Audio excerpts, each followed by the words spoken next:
Magandang araw sa ating lahat. Update uli tayo kay Liza Hope Soberano. I shine so bright, you might go blind. Shenna Talks, like and subscribe. Kagabi lang September 13 ay nag-update si Liza Soberano sa kanyang personal account sa Instagram.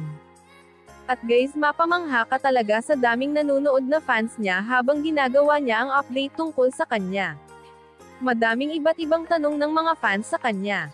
Sa kanyang update makikita mo ang Liza Soberano na simple, mabait, magalang na bata, pero kahit sa kasimplihan nito makikita mo talaga ang angking kagandahan niya.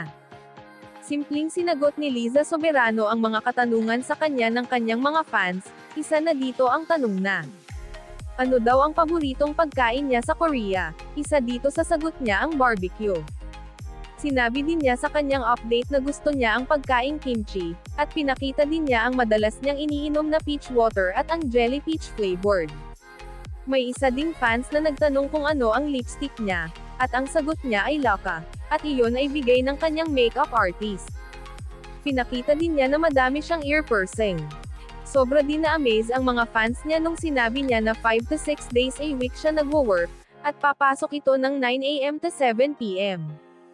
Sadyang napakasipag na bata si Liza Soberano. At guys, take note, dadalo daw siya sa IM Worldwide Anniversary. At sinabi pa niya sa kanyang update na uuwi siya ng Pinas soon. Madami pa ang mga tanong sa kanya na sinagot niya ng simple at magalang. Masaya ang mga taga-subaybay sa kanya habang pinapanood at pinapakinggan bawat sagot niya. Good luck Liza Hope Soberano. Stay humble and pretty. God bless you.